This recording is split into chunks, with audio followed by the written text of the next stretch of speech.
welcome back to the channel. Today we have a pretty neat story here. We're in Muleshoe, Texas. I'm gonna let you introduce yourself.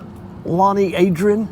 And we are in Muleshoe, like I said, and he has a nice car. He has several cars, in fact, and he's gonna tell us the story on this one. Do you have a name for it? Yes, it used to be when my grandfather had it, he called it Leapin' Leaner. I don't know why, but since me and my wife has rebuilt it, we call it the Grape. The Grape. And what year, make, and model is this car? A 1937 Plymouth, four-door sedan. Wow, and before we take a look at it, tell us a little bit about the history on the car. Like what's the history behind it? My grandfather bought this car new in Childress, Texas in 1938. In 1958, my parents bought him a 55 Ford, and me and my big sister got this Plymouth. Of course, then it was just a 6-cylinder with a 3-speed in the floor. And I was raised in the country where everyone starts driving when they're 9 or 10 years old. So me and my big sister drove it one summer, and we finally tore the transmission out of it. And it sat beside my father's barn for about 35 years. And then me and my oldest daughter, Christy, decided she wanted to build a hot rod. So we started on this car. When we started on this car, we had to dig it out of the sand next to the barn. It was deeper in sand than the running boards on the side. Wow. That's pretty neat. That's a pretty neat story there. That's why. So I'm sure this car means a lot to you then, doesn't it? Yes. And you said it'd never be sold. Never be sold. It goes to my oldest daughter. There you go. Another thing I'd like to know, Lonnie, what got you into cars? When did you start? When I was young, my father was a mechanic a long time ago before he started being a farmer, and he was a Chrysler's shop foreman. And I had a 54 Ford when I was in school that I used to race, and then kind of got out of it for a while. And then after I got out of the Navy and stuff, and started in, I have that little Volkswagen dune buggy that me and my daughter, we used to show it for years. Oh. I built it first, and then I built on this one. It took me forever because I had no clue what I was doing, and I'd have to work on it for a while, and I'd quit for 2 or 3 years, and I'd have to go ask people. And Red Nevins in Clovis is a guy that an old racer from the old days, and he knows everything about all the cars, so spent a lot of time talking to him and getting information. Awesome. Well, Lonnie, let's check out your car. This car is very nice. So tell us a little bit about what have you done to this car? Okay, like I said, we took it all the way down to the frame. And then we took and cut all the springs, all the engine mounts, all the suspension, the front end, everything just down to the frame itself, and then started building. The car has a Mustang 2 front end with coilover shocks and power steering, and then it's got a 350 Chevrolet and a 350 automatic, and the rear end comes out of a little, like a Chevelle, a 10-bolt GM rear end. The springs come out of a little Ford 100 pickup. It's kind of whatever fit when I started doing it. Yeah. Wow, so you've done a whole lot to it then. The body is original, except for the fuel door. It doesn't just come out the fender anymore. The fuel door, there's no door hinges, and the trunk. Oh, okay. The license plate's been Frenched into the trunk, kind of. Other than that, the body is the original shape. Oh, nice.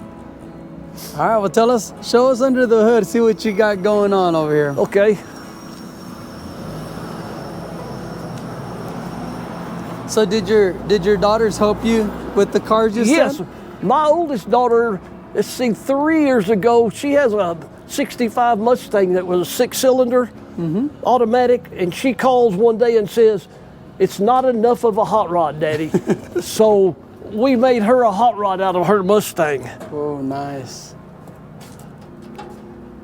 And that's pretty neat to have daughters interested. And she's a good mechanic too. It's a 350 it's got air conditioner, power steering, power brakes. Wow, I see that air conditioner right there. That's nice. Oh yeah.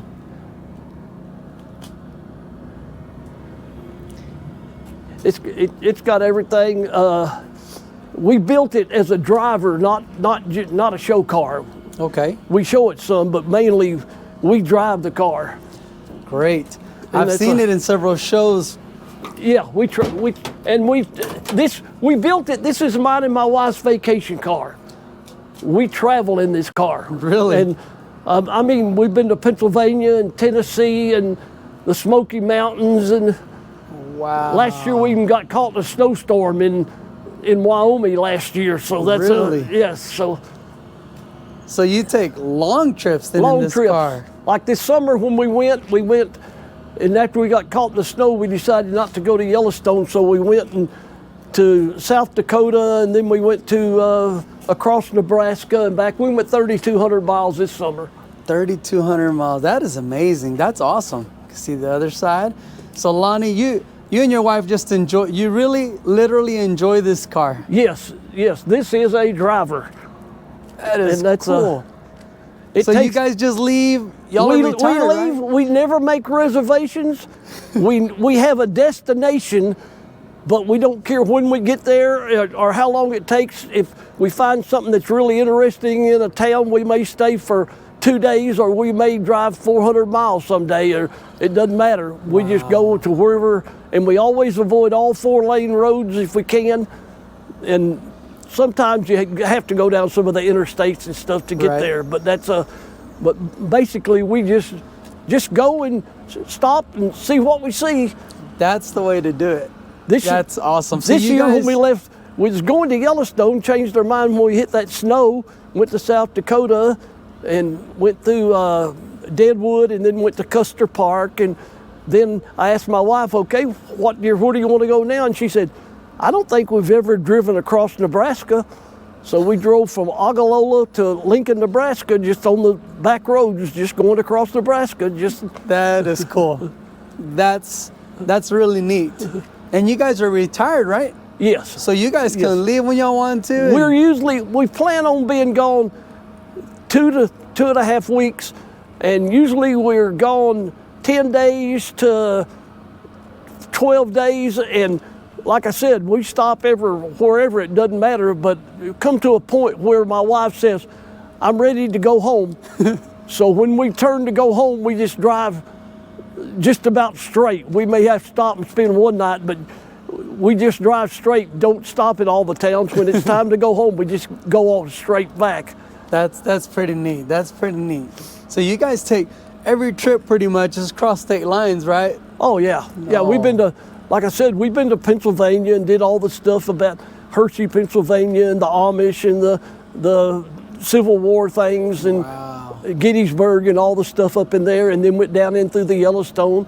I've even drove down the motorcycle trail that's a Tail of the Dragon. So I've drove down it one time in the car. Oh, cool. But just because we went that direction. We're on the Tennessee Whiskey Trail. Man, that's cool. And then we followed the Mississippi River. It's called the Great River Road. And you follow the Mississippi River from New Orleans to the headwaters of the Mississippi. All the way.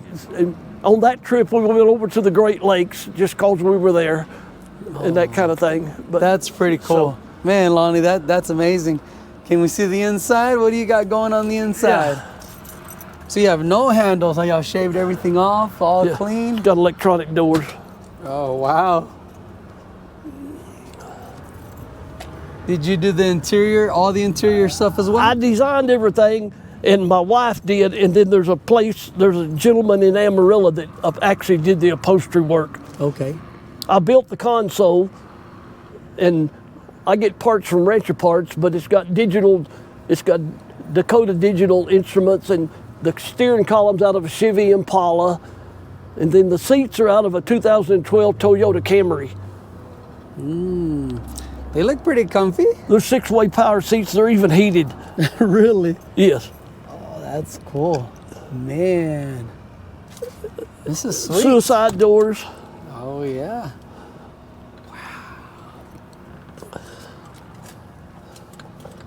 That's pretty cool. And of course, we had to build the back seat kind of to match the front seat, but yes. I've done everything on this car. I didn't spray the paint, and I didn't do the upholstery. I did everything else. And that's good that you can do a whole lot of the work yourself because it gets expensive. Yes. But like I said, that's it took nice. forever on this car because I would quit for a while and then I'd start back in again Yes, sir. on working on it. So that's, but like I said, it's not a hot rod. It's just a stock 350 with a 4-barrel. But like I said, we built it from the start as a driver. Yes. Oh, that's good. And you said transmission has also a 350? It had a 350 automatic. Automatic. And my wife told me it had to have power points and cup holders if she's going to ride in it. There you go. Of course, everyone gets air conditioning and stuff, but so I've got 4 cup holders and 6 power points. So that's and she says the back seat's big enough for her to buy for everything that she buys on the trip, and the trunk's big enough to carry the luggage. There you go. So that's you got a smart woman there. I'll show you the trunk if you want to look. Oh, yeah. It's probably got stuff in it. But Nice. my cleaning stuff, but that's Yes, sir. And tools, very important on the road. Yes. That's neat. I like how everything's nice. Looks good. And it's not fuel injected or anything or no electronics because I wanted everything where I was able to get parts Yes. and able to work on myself. Correct. The first trip we went on, my wife says, "What happens if it breaks down?" And I said, "We're going on vacation. We will find a storage building and park it in a storage building and rent us a car and go finish the vacation and then go back with a trailer to get it." But, so, I mean, it's either get there or you don't get there, one or Yes, the other, sir. and you never know till you go. That's correct. That is correct. But I just recommend that people drive their cars. Oh, yes. Get out in them. Always say that. Just drive your car. That's what they're for. You're gonna get rock dings.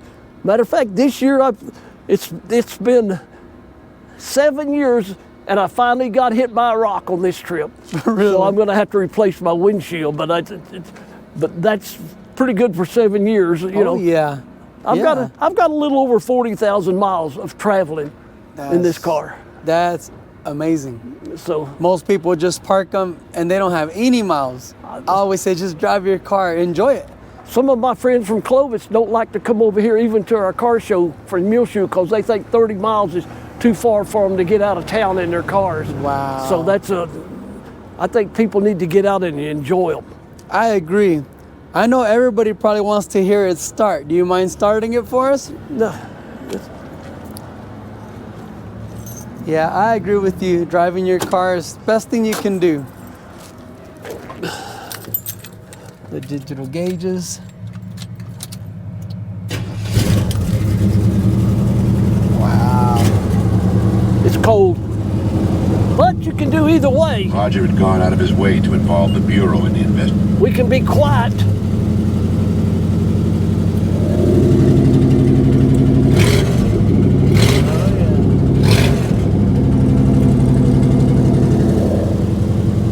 Nice. Oh yeah. That's sweet. But it has backup camera and everything. I mean, Really? Oh yeah, I see that. Backup camera, so you put cruise, tilt, it's got everything. you got cruise as well? Right. Woo! Now that's what I'm talking about. You got everything you need. Oh man, this is cool. This is a very nice car. I've seen it before.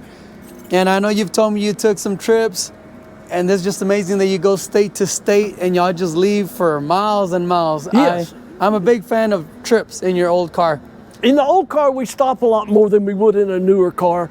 We'll go, it doesn't get that great a gas mileage, but it'll go 250, 300 miles on the tank, but we'll stop every 150 miles or 100 miles and maybe buy gas every 100 miles. Yeah. Do you meet a lot of people on the way? Meet a lot of people. So somebody told me one time that if you ever travel in this car, you have to be really good because everybody knows when you leave town and when you get to town. That's right. That's pretty cool. Lonnie, this is an awesome car. I like what you've done with it, and it's pretty neat that you and your wife actually drive it and just go on trips, and you have cruise and anything you want. You got AC. What else could you ask Yes. for? Yeah, really. It's got everything a new car has, basically. Yes, that's pretty neat. And we're also gonna show you, he's working on another car inside, and he has a dune buggy, huh? Right. That you and your daughters worked on? Right. We have to show you that as well, so stick around, we'll do that next. So now we're inside his shop. This is where he does all his magic. And he's got a couple of them in here. So tell us a little bit about these, Lonnie. Well, What do you got going on? I have a 1969 Volkswagen dune buggy. I found the body in a barn in Anton, Texas, out in the country. Somebody told me, and the guy, when I went out there, he says, "I think I've still got that." He had hid underneath the back of a barn in some maize sacks and stuff. But we've built this body out of a '69 Bug. Me and my daughter, back when they were little, my daughters are 40 now, but I'm talking when they were 7 or 8. We built this and we showed it for years. And I built it with just a little 1200cc engine until 2 or 3 years ago, and then I changed it up. What's unusual about this body over all the ones that you see, I have a huge back seat. This is a full-length Volkswagen chassis. It don't have the 13 1/4 inches cut out of it like most of them has. Okay. And that's what I was looking for before I built one, because my daughters, we use it in parades and things like that, but we showed it for several years, and my daughters used to design the displays, and whatever they wanted to design, that's what we'd try to set up for displays and stuff. Oh, yeah. So, but about 3 years ago, this engine, and I have both of my daughters' names on each side in the back. Oh, that's cool. One of them on each side.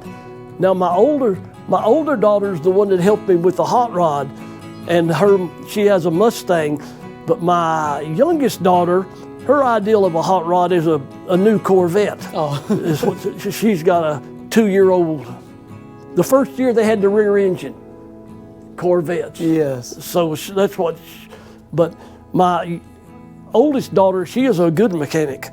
But anyway, this is a 1835 engine. It's got dual carbs. It's puts out about 101 horsepower on a dyno. So this is kind of a little hot rod now. Wow. Everything's all nice and clean. It's just kind of a toy. Mr. McCormick years ago did the seats, the diamond and tuck seats, but that was A while back. a long time ago. And you said this engine over here is the one you had on here? That's the original engine over there. We chromed it up and everything and made it look good, but that's 36 horsepower. 1200cc, and this is an 1835 with 101 horsepower, so that's a pretty good jump Big when I jump. changed this engine. Oh, yeah. Man, that's nice. And then over here, my son-in-law, we rebuilding his Corvette. It's Viper red, and it's got white pearl that doesn't show much inside. The white inset's pearl. And this is a 61 Corvette, but it's got a Corvette Corrections chassis underneath it. It's going to have 4-wheel independent suspension. It's got an LS3 with a 6-speed manual. It's got all Dakota digital instruments. This is going to be a really, really nice car.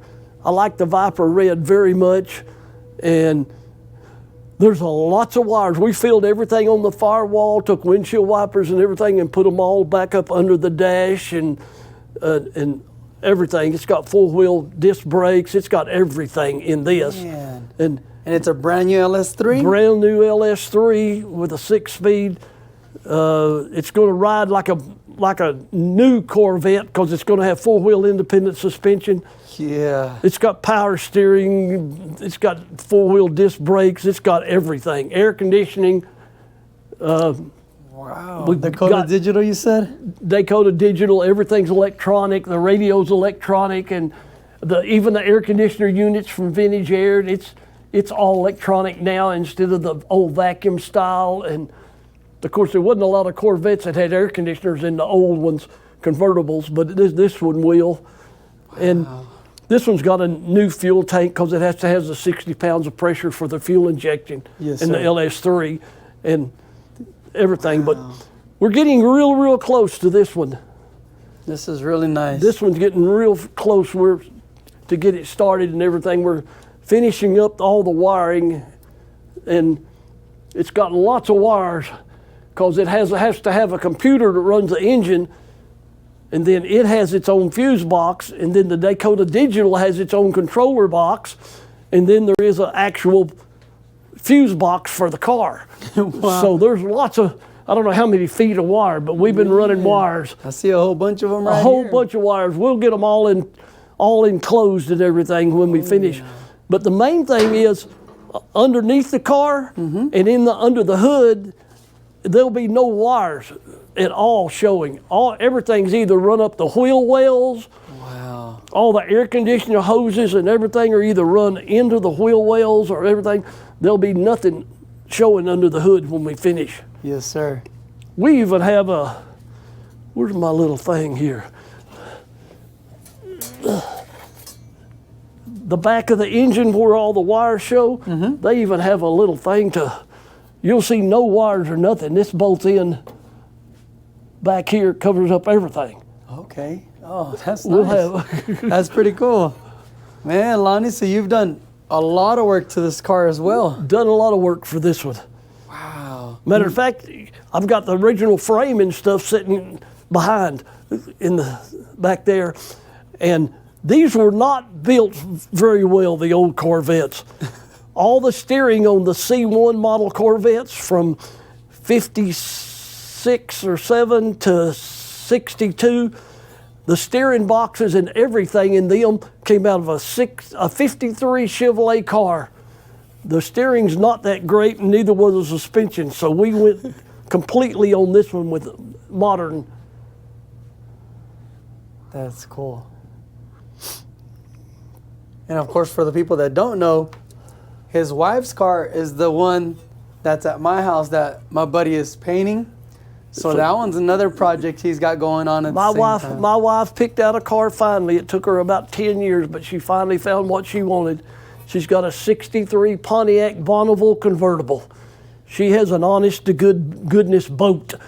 I mean, Right. it's the old style floater. I think it's 18 and a half feet long. Wow. I'm not even sure it'll fit in the garage at the house. Right. They have to keep it here at the shop It's because pretty heavy. It's heavy. It's a big car. Big car. When we unloaded it, Yeah. it was heavy. It's a big car. My granddaughters, my grandkids, not daughters, I have two. There was 4 of them here, 2 boys and 2 girls. And when they saw the trunk, they said, "We all can sleep in the trunk." Right? Yeah, they can. Well, Lonnie, man, I appreciate your time. Your car is super nice. So are these two. And you've done a lot of work to this one. I can't wait to see it running and see what it sounds like. It's going to be nice. It'll be nice. It'll be nice. And I appreciate that. And this is my ride right here on Cutlass Vibes. So, Lonnie, I appreciate your time. We'll get this video together and so everybody can check it out. I'm sure car guys are going to really enjoy your car and the Grape out there and these two in here. So I appreciate your time. Anything else you'd like to say? No, I just appreciate it. Just take your cars and drive them. Yes. Don't just let them sit. Definitely. They may get scratched, but if you fix them the first time, you can do it again. But drive them and enjoy them. Yes, sir. I'm 100% behind that. I've always said that on the channel, and here's a man that truly does it and drives miles and miles and miles. So we see everybody on the next video. Thank you so much for all the support. Thank you.